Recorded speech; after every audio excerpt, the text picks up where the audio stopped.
Hola amigos, ¿cómo están? Qué alegría estén con nosotros en su programa de Libro del Cielo y los saludamos muy cordialmente el doctor Salvador Tomasini, Hola.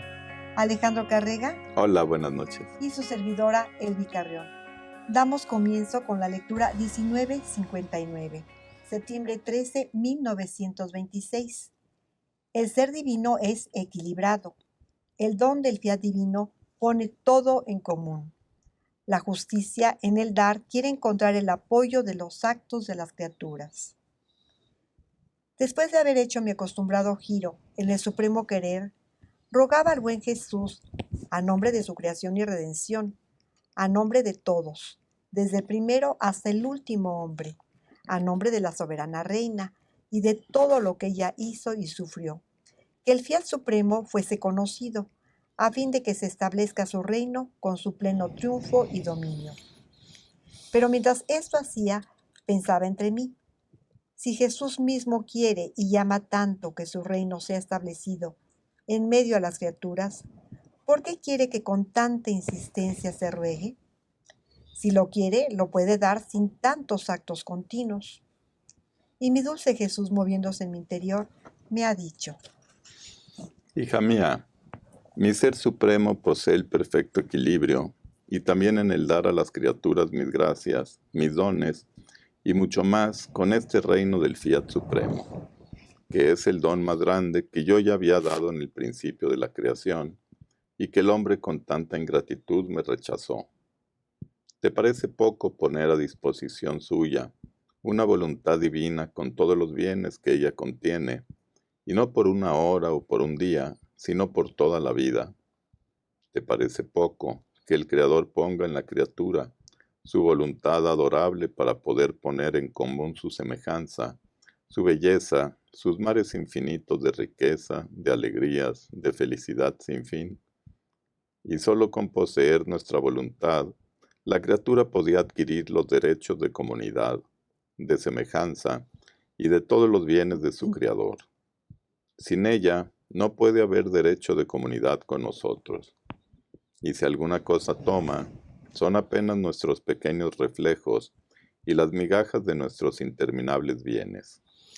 Bueno, entonces, nos está asegurando que es un regreso, no es un ir hacia adelante, es un regreso, ¿sí? Sí. Entonces, eso es como lo primero. Lo segundo, ¿te parece poco poner a disposición de la criatura una voluntad divina con todos los bienes, con todo lo que ella contiene? ¿Qué contiene la voluntad divina? Si la voluntad divina es el motor de Dios, el motor de todos sus atributos, contiene todos sus atributos y todos los efectos y actos que pueda llevar a cabo. Y todo lo que Dios contiene en sí mismo, o sea, de su naturaleza, de su divinidad, de su vida divina, ¿sí? ¿Te parece poco que el Creador ponga en la criatura su voluntad para poner en común su semejanza, su belleza, sus mares infinitos de riqueza, de alegrías, de felicidad sin fin?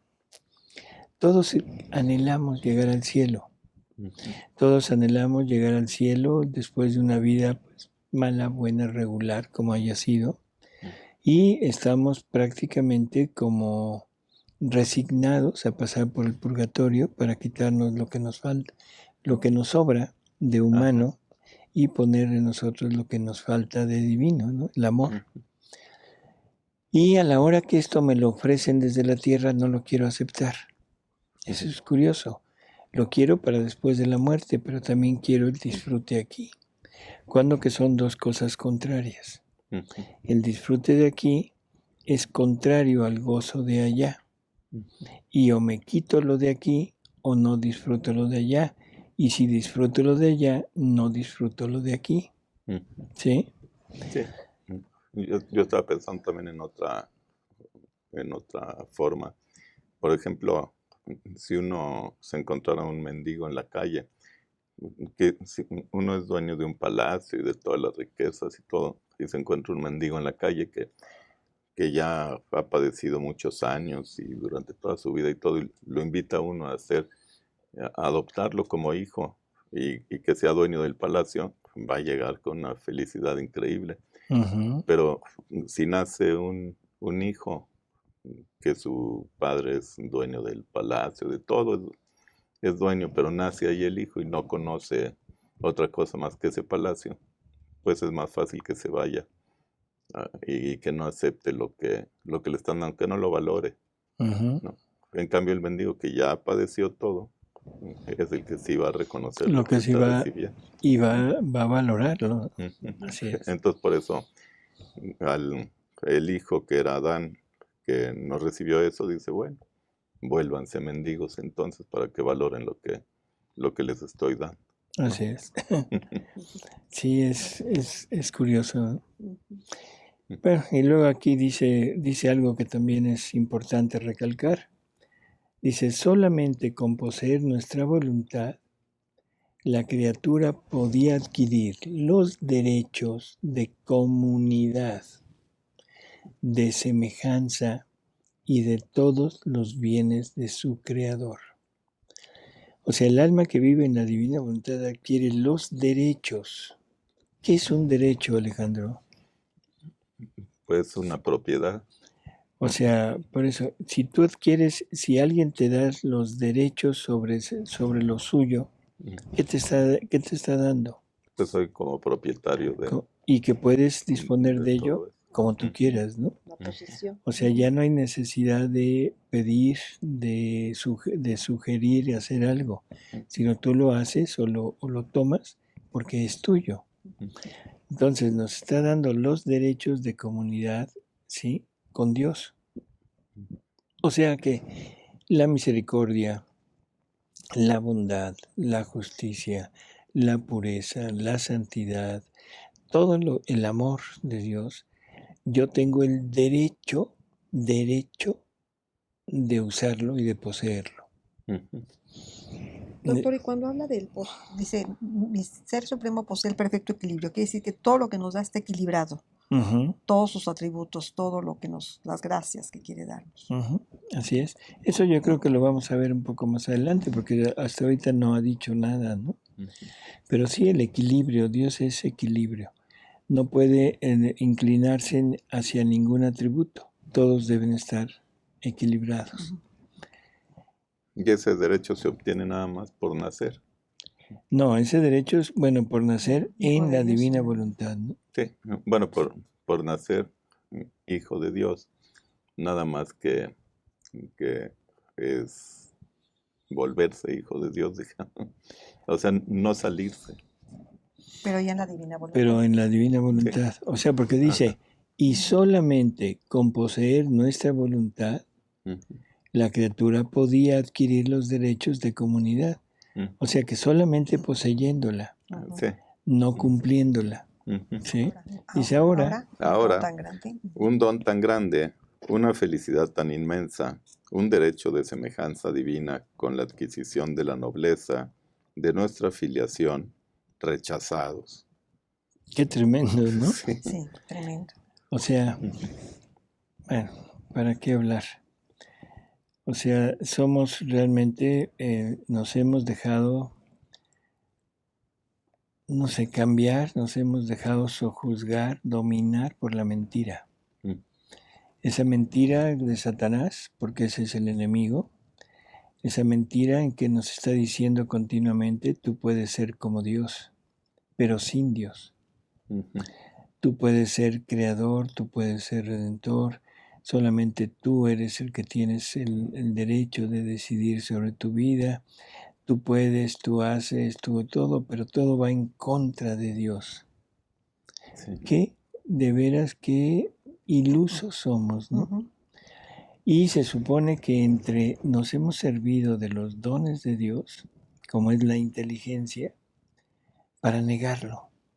Ujú. Porque se supone que son personas inteligentes las que han ideado todo este tipo de desviaciones y a las que más fácilmente el tentador engaña. Ujú. Parece mentira, pero ellos son los más, no sé qué decir, torpes, Ujú. los más ilusos, con toda su sabiduría, con todo lo que poseen, que es don de Dios, pero lo usan para negar a Dios y para creerle a la mentira. ¿Será porque su soberbia va creciendo mientras más se sienten algo? Es soberbia, ¿no? Ujú. Y es una soberbia tonta. O sea, en verdad es tonta porque, bueno, todas las soberbias son tontas, ¿no? Pero esta es increíblemente absurda. Niegan a un Dios, pero aceptan al otro, Sí. aceptan al enemigo. Y me estoy refiriendo a aquellos que van total y absolutamente en favor del enemigo. Y negando a Dios. Si acepto al enemigo, tengo que aceptar a Dios. No puedo negar a Dios y aceptar al enemigo. O sea, creo que se entiende eso. Y el enemigo, la única finalidad que tiene es dañar a ese Dios. Y nosotros, criaturas privilegiadas, infinitamente superiores al enemigo, infinitamente superiores al enemigo, y caemos enredados en una mentira. Nos encanta el bienestar de una hora en esta vida y despreciando la gloria eterna en la otra. Sí, es inexplicable. Inexplicable, de veras inexplicable, ¿no? ¿Crees tú que sea cosa fácil que la soberanía divina, sin ser rogada, sin que ninguno se diera un pensamiento de recibir este reino del Fiat Supremo, lo dé a las criaturas? Sería repetir la historia que sucedió en el Edén terrestre, y quizá peor, y además nuestra justicia se opondría justamente. Por eso todo lo que te hago hacer, los continuos giros en el querer supremo, tus oraciones incesantes porque venga a reinar mi voluntad, tu vida sacrificada por tan largos años, en los cuales no sabes ni del cielo ni de la tierra, dirigida al único fin de que venga mi reino, son tantos apoyos que pongo delante a mi justicia, para que ceda sus derechos y equilibrándose con todos nuestros atributos, encontrase justo que el reino del Fiat Supremo sea restituido a las generaciones humanas. Esto sucedió en la redención. Si nuestra justicia no hubiese encontrado las plegarias, los suspiros, las lágrimas, las penitencias de los patriarcas, de los profetas y de todos los buenos del Antiguo Testamento, y además una Virgen Reina que poseía íntegra nuestra voluntad, que tomó todo con el máximo interés, con tantas plegarias insistentes, tomando ella todo el trabajo de la satisfacción de todo el género humano, nuestra justicia jamás habría cedido al descendimiento del suspirado Redentor en medio de las criaturas. Nuestra justicia habría sido inexorable y habría dicho un no rotundo a mi venida a la tierra. Y cuando se trata de mantener el equilibrio de nuestro Ser Supremo, no hay nada que hacer. Esto es lo que decíamos. Tuvo que equilibrarse la justicia con todo lo que el hombre hacía. De obras buenas, de obras santas, de peticiones, de todo eso iba equilibrando esa balanza hasta que en la justicia y lo que el hombre daba llegaba a un perfecto equilibrio. Y entonces Dios manda, Dios da, ¿sí? Mientras no haya ese equilibrio, Dios no dona nada, ¿no? Ahora, ¿quién ha rogado hasta ahora con interés, con insistencia, poniendo el sacrificio de la propia vida, para que el reino del Fiat Supremo venga sobre la tierra y triunfe y domine? Ninguno. Es verdad que la Iglesia recita el Padre Nuestro desde que yo vine a la tierra, en el cual se pide que venga tu reino, a fin de que mi voluntad se haga como en el cielo, así en la tierra. Pero ¿quién piensa en la petición que hacen? Se puede decir que toda la importancia de tal petición quedó en mi voluntad, y las criaturas la recitan por recitarla, sin entender y sin interés de obtener lo que piden. Por eso, hija mía, todo está escondido en el secreto, mientras se vive sobre la tierra. Por eso todo parece misterio, y si se conoce alguna cosa es tan escaso que el hombre tiene siempre que decir, a través de sus velos, sobre todo lo que yo hago en mis obras. Y llegan a decir, ¿y por qué este bien, por qué estos conocimientos no han sido dados antes, mientras que ha habido tantos grandes santos? Pero en la eternidad no habrá secretos. Yo develaré todo y haré ver todas las cosas y obras mías con justicia. Y que mi justicia jamás podía dar este conocimiento si en la criatura no estuviesen los actos suficientes para poder dar lo que la Majestad Suprema quiere dar. Es verdad que todo lo que hace la criatura es gracia mía, pero mi misma gracia quiere encontrar el apoyo de las disposiciones y buena voluntad de la criatura. Por tanto, para restablecer el reino de mi voluntad sobre la tierra, se necesitan los actos suficientes de la criatura, a fin de que mi reino no quede en el aire, sino que descienda para formarse sobre los mismos actos de la criatura, formados por ella, para obtener un bien tan grande. He aquí el por qué tanto te insisto en el girar de todas nuestras obras, creación y redención, para hacerte poner la parte de tus actos, tu te amo, tu adoración, tu reconocimiento, tu gracia sobre todas nuestras obras. Muchas veces lo he hecho yo junto contigo, y además por cumplimiento, después de tu giro en nuestra voluntad, tu estribillo tan agradable a nosotros. Majestad Suprema, tu pequeña hija viene ante ti, sobre tus rodillas paternas para pedirte tu fiat, tu reino, que sea por todos conocido. Te pido el triunfo de tu querer a fin de que domine y reine sobre todos. No soy yo sola quien te lo pido, sino que junto conmigo tus obras, tu mismo querer. Por eso a nombre de todos te pido, te suplico tu fiat. Sí, Bueno, es el estribillo que... sí, pero, o sea, aquí Jesús hace varias aclaraciones muy interesantes, ¿no? Ya habíamos hablado del equilibrio. Ese equilibrio determinó que el hombre ahora tenía que pedirlo. El don se le había dado gratuitamente, pero lo despreció, lo perdió. Ahora Dios no lo quiere volver a dar gratuitamente, ahora quiere que el hombre lo pida, el hombre lo consiga, con sus actos, con actos de santidad humana, con actos de entrega a Dios y sobre todo con el deseo de que venga ese punto de redención, que venga el Redentor y que venga también el reino de la divina voluntad. Entonces Jesús nos dice que el Padre Nuestro es esa petición. Él deja esa petición, esa oración, y es una oración que ha sido repetida en la iglesia desde siempre. ¿Cuántas veces se habrá rezado el Padre Nuestro? ¿Quién sabe?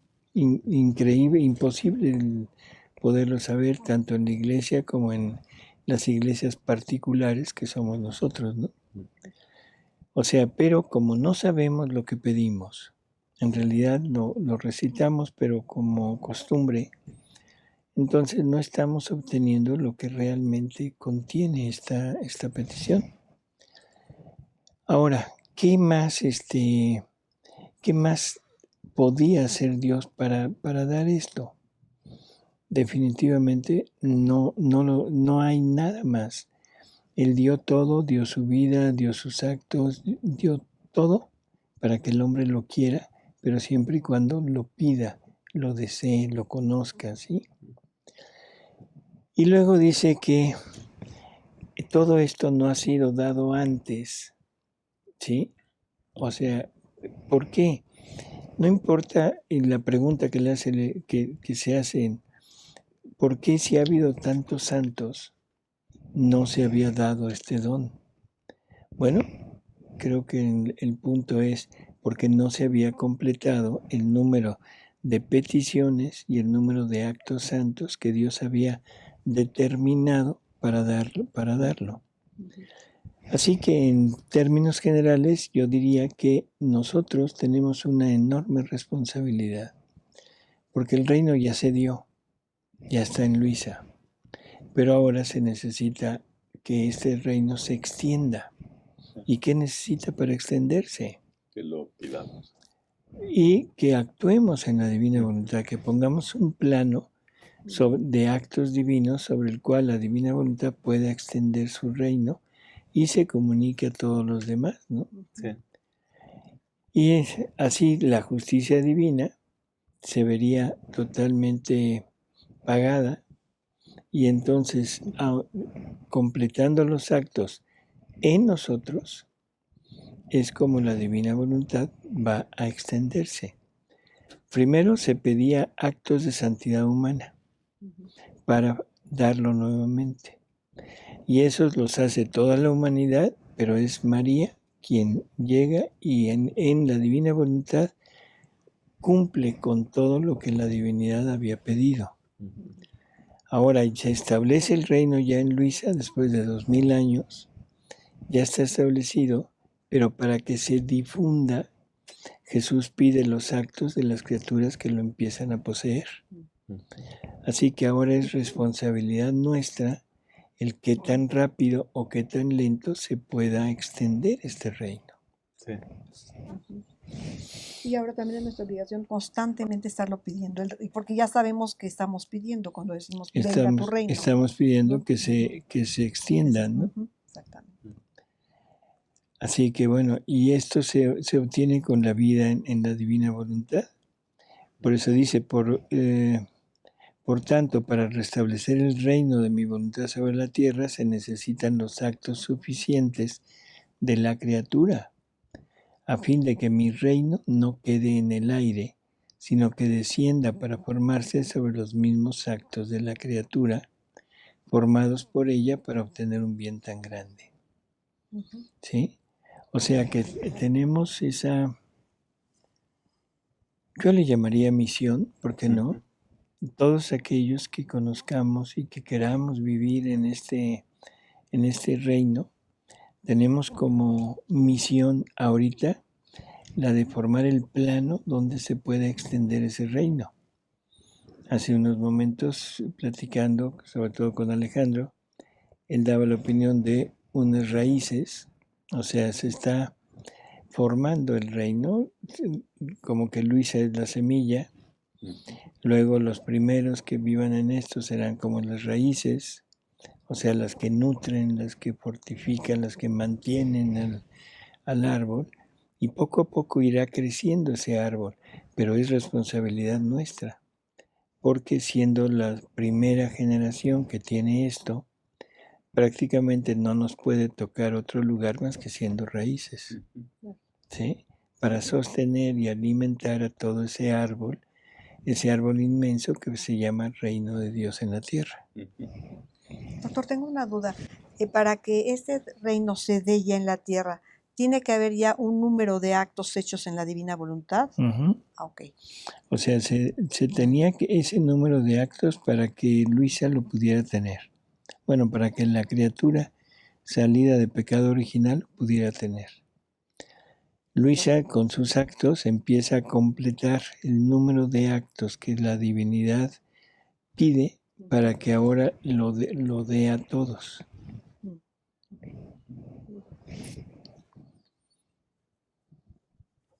Si supieras cómo conmueve a nuestro Ser Supremo tu estribillo, nos sentimos rogar por todas nuestras obras, suplicar por nuestro mismo querer.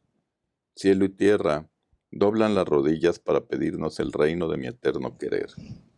Por eso, si lo quieres, continúa tus actos, a fin de que una vez alcanzado el número establecido de ellos, puedas obtener lo que con tanta insistencia suspiras. Y esta petición la podemos poner en la luz del sol, en el calor del sol, en las estrellas, en el cielo, en cada flor, en todo, en cada gota de agua, en todo podemos poner esta petición. Así es. Perfecto. Muy bien. Seguimos con la siguiente, doctor. 1960, septiembre 15, 1926. Custodia y vigilancia de Jesús mientras escribe. cómo el reino del fiat cuesta mucho. Los actos hechos en el fiat son más que sol. Después de haber escrito 4 horas o más, me sentía toda extenuada de fuerzas, y habiéndome puesto a rezar según mi costumbre, en su santísimo querer, mi dulce Jesús ha salido de dentro de mi interior, y estrechándome así, todo ternura, me ha dicho: Hija mía, estás cansada, repósate en mis brazos. ¿Cuánto nos cuesta a mí y a ti el reino del Fiat Supremo? Mientras que todas las otras criaturas, ¿quién duerme en la noche? ¿Quién se divierte? ¿Y quién llega hasta ofenderme? Pero para mí y para ti no hay reposo, ni siquiera de noche. Tú ocupada en escribir y yo en vigilarte, en darte las palabras, las enseñanzas que corresponden al reino del querer supremo. Y mientras te veo escribir, para hacerte trabajar más y no hacerte cansar, te sostengo en mis brazos, a fin de que escribas lo que quiero, para poder dar todas las enseñanzas y las prerrogativas, los privilegios, la santidad y las riquezas infinitas que este mi reino posee. Si tú supieras cuánto te amo y cuánto gozo al verte sacrificar aún el sueño y toda tú misma por amor de mi fiat que ama tanto el hacerse conocer a las generaciones humanas. Nos cuesta mucho, es verdad, hija mía, y yo para compensarte, casi siempre después de que has escrito, te hago reposar sobre mi corazón roto y abatido por el dolor y por el amor. Por el dolor porque mi reino no es conocido, y por el amor porque quiero hacerlo conocer, a fin de que tú, sintiendo mi dolor y el fuego que me quema, sacrifiques a toda tú misma, y no te perdones en nada, todo por el triunfo de mi voluntad. Bueno, y esto es una verdad incuestionable, ¿no? O sea, Luisa se tiene que esforzar y infinitamente más que cualquiera de nosotros, porque ella lo construye junto con Jesús. Y aparte ella tiene que ser la perfección de vida en la divina voluntad. Cosa que nosotros, bueno, Jesús lo pone como un edificio. Para construirlo es muy, muy pesado. Cuando ya está construido, está terminado, las personas que lleguen simplemente adquirirán un espacio, pero eso se adquiere con poco. No se requiere tantísimo trabajo como el que ha hecho Luisa. Sí, es lo que estaba yo pensando. Jesús, cuando vino a la tierra, sufrió todo el tiempo. La Virgen, pues todo el tiempo estuvo también conectada al sufrimiento, ¿no? Y ahora le toca a Luisa menos que la Virgen en años, porque aparte los sufrimientos de la Virgen fueron divinos también toda la vida, ¿no? Sufriendo por lo que sufría su hijo. Entonces, como que la Virgen sufre menos que Jesús, Luisa sufre menos que la Virgen, pero todo es sufrimiento para la construcción, ¿no? Sí, porque, bueno, esto lo habíamos ya comentado en algunas veces, que lo que hizo el hombre en el pecado original es darle muerte a la vida divina en su acto. O sea, las dos voluntades tenían que marchar paralelas, hundidas. Cuando la voluntad humana se atraviesa, o sea, ya no quiere seguir eso, lo que hace es esto, se le cruza a la voluntad divina, formándole una cruz, y esa cruz significa muerte, ¿sí? Entonces, se abrió ese abismo entre lo divino y lo humano, un abismo que se abrió debido a la crucifixión en el hombre de la voluntad divina. O sea, le dio muerte a la vida divina en él. Ahora, ¿qué cosa puede unir este puente? Exactamente lo contrario, que haya alguien que teniendo las dos voluntades, divina y humana, ahora que sea la divina voluntad la que se le cruce a la voluntad humana.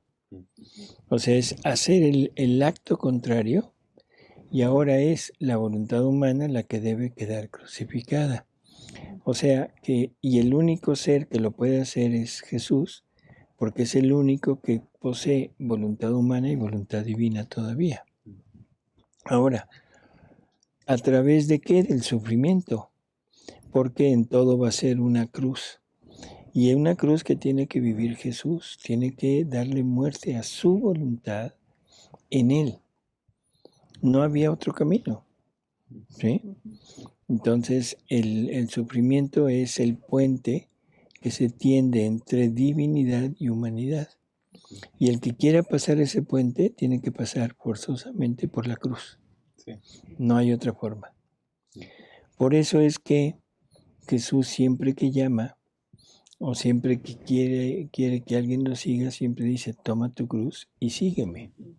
Sí. Toma tu cruz y sígueme. Y es tu cruz, o sea, es personal esa cruz, no es No es la misma para genérica, todos. no, es personal, ¿no? Así que de alguna manera entendemos que ese puente es sufrimiento, no es gozo, ¿no? Y aquí Luisa siempre tuvo la ayuda de Jesús, porque pues le dice él, yo para compensarte casi siempre después de que has escrito, te hago reposar sobre mi corazón. Ujú. Esa ayuda también se la da a la criatura que quiere vivir o que está viviendo en la divina voluntad, ¿o no? Sí, ¿verdad? Ujú. Sí, o sea, la criatura sentirá el gozo de obrar en la divina voluntad, sí. ¿De qué manera lo va a sentir? No sabemos, pero sentirá el gozo. Ujú. Así que probablemente sí. El gozo dentro del sufrimiento. Ujú. Ok. Entonces, mientras estaba en los brazos de Jesús, la luz inmensa de la voluntad divina, que llenaba cielo y tierra, me llamaba a girar en ella para hacerme hacer mis acostumbrados actos, para hacerme poner mi te amo, mi adoración en toda la creación, a fin de que tuviese la compañía de su pequeña hija en cada una de las cosas creadas, donde ella reina y domina. Después de haber hecho esto, mi dulce Jesús me ha dicho: Hija mía, qué luz, qué potencia, qué gloria adquiere el acto de la criatura hecho en mi voluntad. Estos actos son más que sol, que mientras está en lo alto, su luz eclipsa las estrellas y llena toda la tierra, llevando su beso a todas las cosas, su calor, sus benéficos efectos, y como la naturaleza de la luz es el expandirse, no hace trabajo de más con dar los bienes que naturalmente posee a quien los quiera. Símbolo del sol son los actos hechos en mi querer. Conforme se forma el acto, mi querer le suministra la luz para formar el sol, el cual se eleva en lo alto, porque la naturaleza del sol es de estar en lo alto, no en lo bajo. De otra manera, se podría hacer el bien que hace. De otra manera, no podría hacer el bien que hace, porque las cosas que están en lo bajo son siempre circunscritas, individuales, a tiempo, a lugar, no son ni saben producir bienes universales. Así este sol formado por mi voluntad y por el acto de la criatura, elevándose en alto hasta el trono de Dios, forma el verdadero eclipse. Eclipsa el cielo, los santos, los ángeles, la grandeza de sus rayos toman como en un puño la tierra. Su luz benéfica lleva al cielo la gloria, la alegría, la felicidad, y a la tierra la luz de la verdad. Hace huir las tinieblas, lleva el dolor de la culpa, el desengaño de las cosas que pasan. Uno es el sol, pero su luz contiene todos los colores y todos los efectos para dar vida a la tierra. Así, uno es el acto, uno es el sol de mi voluntad formado en ese acto, pero los bienes, los efectos son innumerables. Por eso el reino del Fiat Supremo será reino de luz, reino de gloria y de triunfo. La noche del pecado no entrará en él, sino que será siempre pleno día. Sus refulgentes rayos serán tan penetrantes que triunfarán sobre el abismo en el cual ha caído la pobre humanidad.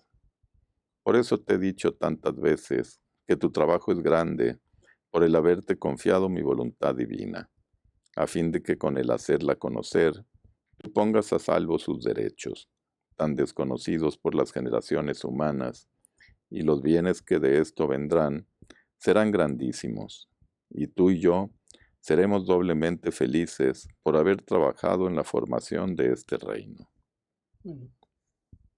O sea, un reino de luz, un reino de gloria, de triunfo, donde el pecado quedó atrás, en fin. Creo que es más o menos lo mismo que hemos estado platicando, ¿no? Ujú. Seguimos. Después de esto, estaba pensando entre mí. Mi amado Jesús dice tantas cosas admirables de este reino tan santo del querer supremo, pero aparentemente, externamente no se ve nada de estas cosas admirables. Si se pudiesen ver los prodigios, los grandes bienes, la felicidad de Él, la faz de la tierra se cambiaría, y en las venas humanas correría una sangre pura, santa, noble, en modo de convertir la misma naturaleza en santidad, en gozo y en paz perenne. Mientras estaba en esto, Jesús ha salido de dentro de mi interior y me ha dicho: Hija mía, este reino del Fiat Supremo primero debe fundarse, formarse, madurarse entre yo y tú, y después debe transmitirse a las criaturas. Lo mismo sucedió Esto es importante, ¿no? O sea, para todos aquellos que todavía tienen la duda, diría yo, de que los santos han vivido en la divina voluntad. Lo primero es decir que sí, todos hemos vivido en la divina voluntad, porque la divina voluntad nos encierra a todos. Así que todos hemos vivido en la divina voluntad, tomando de ella hasta donde conocemos. Voluntad permisiva, voluntad querida, voluntad ordenada. La obrante no la conocíamos. Entonces, eso es necesario el tenerlo, ¿no?